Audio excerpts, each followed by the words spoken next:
पीले दांत वाली बहू। रंजना कभी ब्रश नहीं करती थी। उसे कितनी बार उसके माँ बाप ने डांटा, लेकिन उसका कोई असर उस पर होता ही नहीं था, जिस कारण से उसके दांत पीले पीले हो जाते हैं। शादी के बाद अरे बहू, वैसे तो तुझ में कोई कमी नहीं है, पर तेरे दांत इतने पीले कैसे हैं बेटा? कैसे मतलब? कोई सर्जरी थोड़ी ना कराइए। वो तो क्या नाम, मैं ब्रश नहीं करती थी तो पीले हो गए। अब क्या करूं? आप कहे तो लाल करवा लूं या फिर काले? यार ये क्या है, क्यों माँ से लड़ रही हो? लड़ रही हूँ? अरे मैं लड़ रही हूँ या ये बोल रही है कि दांत पीले हैं, पीले। अरे तपस्या थोड़ी ना की है इन्हें पीले करने के लिए। बकायदा ब्रश नहीं किया है 20 साल तक, तब जाकर। छी, कैसी बात कर रही हो? ये उस वक्त तो पीले नहीं थे जब हम लोग तुम्हें देखने आए थे। अरे तब साफ करवा लिया होगा डेंटिस्ट के पास जाकर। अब देखो कैसे पीले पीले लग रहे हैं। रंजना सास की तरफ गुस्से से देखती है। फिर शुरू हो गई पीले पीले पीले। अरे पीले तो तब भी थे जब मेरे हाथ का रसगुल्ला उड़ा उड़ा कर खा रही थी और बोल रही थी, लड़की नहीं गुणों का खजाना दे रहे भाई साहब आप। खैर, अब वो लोग करते भी तो क्या करते, पीले दांत वाली बहू पल्ले पड़ी थी तो झेलना तो था ही। एक दिन कीर्तन में रंजना गाना गा रही थी।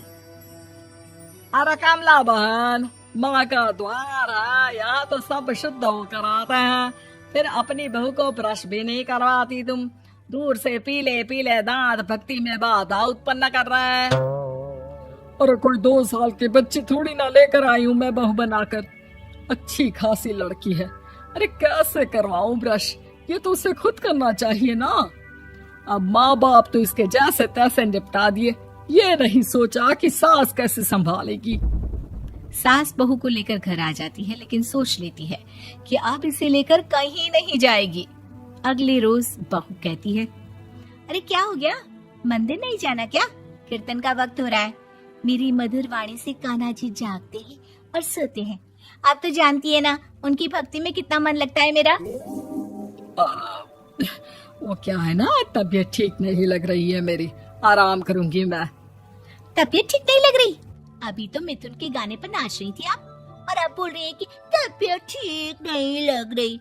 अरे भक्ति में मन लगा लो सासू माँ, ऊपर जाना है, क्या मुंह दिखाओगी आप? हाँ? सास को बहू की बात पर गुस्सा आ जाता है। मैं क्या मुंह दिखाऊंगी, इसकी चिंता तो ना कर, समझी? अपने मुंह की चिंता कर, जो ये पीले पीले दांत लेकर हर जगह पहुंच जाती है। पता है लोग कितना मजाक बनाते हैं। ना जी ना, मैं नहीं जाना कहीं तेरे साथ। तो ये बात है, कोई ना, मत जाओ, मैं अपने कमरे में ही बैठकर भक्ति कर लूंगी। ऊपर वाला दांत थोड़ी ना देखता है, मन देखता है, भावना देखता है। और अरे बस बस, तू सब कुछ दिखा, बस ये सफेद चमकदार दांत ना दिखाना किसी को, है? जा यहाँ से। बहू को सास की बात का कोई फर्क नहीं पड़ता, वो तो जैसी थी वैसी ही रह जाती है।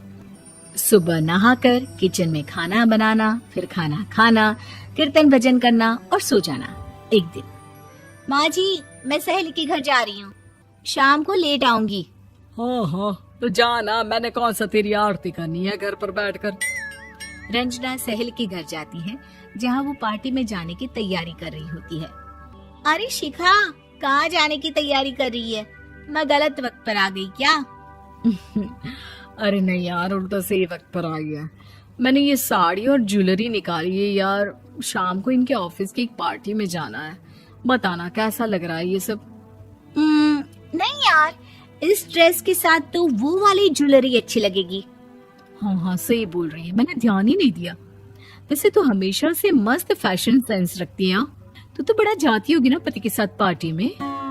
रंजना कुछ नहीं बोलती, बस सोचती है कि यार काश ये बात सही हो जाती, पर मैं क्यों नहीं जाती पार्टी में? क्या इन लोगों की कोई पार्टी होती नहीं होगी? रंजना घर आती है और रात में पति से सवाल करती है, एक बात बताइए, आप मुझे किसी पार्टी में क्यों नहीं ले जाते? क्या आपके यहाँ ऑफिस में पार्टी नहीं होती?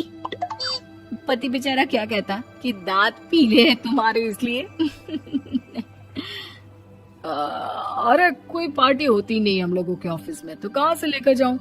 और मार्केट, मॉल, कहीं वीकेंड घूमना, कहीं तो। अरे यार, सारे हफ्ते में एक छुट्टी मिलती है, तो सोचता हूँ कि आराम ही कर लूं। क्यों? रंजना मन मार के रह जाती है। पहले कभी सास के साथ मंदिर जाया करती थी, लेकिन वो भी सास ने ले जाना बंद कर दिया। घर बैठी बैठी रंजना बोर हो जाती है। तभी उसे आइडिया आता है और वो मायके जाने का सोचती है। सासू माँ, 2 दिनों के लिए मम्मी के घर जा रही हूँ। अच्छा अच्छा, ठीक है, आराम से जा। और हाँ, माँ से कुछ अच्छी आदत सीख कर आना कि कैसे शरीर के हर भाग की तरह दांतों की सफाई भी जरूरी होती है, समझी? शुरू हो गई ना आप। वो लोग आपकी तरह नहीं है कि छोटी छोटी बात का बतंगड़ बना दे। उन लोगों के लिए मैं मायने रखती हूँ, ना कि मेरे पीले पीले दांत। रंजना माँ को बिना बताए उन लोगों को सरप्राइज देती है, लेकिन जैसे ही वो दरवाजे पर पहुंचती है, अंदर देखती है कि घर वाले कहीं जा रहे होते हैं। अब माँ, काश रंजना दीदी के दांतों वाली प्रॉब्लम नहीं होती, तो वो भी हम लोगों के साथ चलती ना बुआ जी की बेटी की शादी में। हाँ बेटा, लेकिन अब उसे कौन समझाए कि उसको उसके पीले दांत नहीं दिखते, लेकिन उसके आसपास के लोगों को कितना एम्बैरेसिंग फील कराते हैं।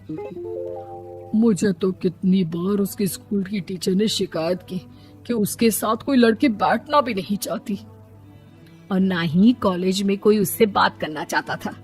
लेकिन पता नहीं क्यों उसे ये बात समझ में ही नहीं आती। कोई कमी नहीं है उस लड़की में, बस यही कि दांत पीले हैं। वो तो भला हो जीजा जी और उनकी माँ का, जो दीदी को जैसी है वैसे ही रखा हुआ है। रंजना को अपने घर वालों की बात सुनकर बहुत दुख होता है।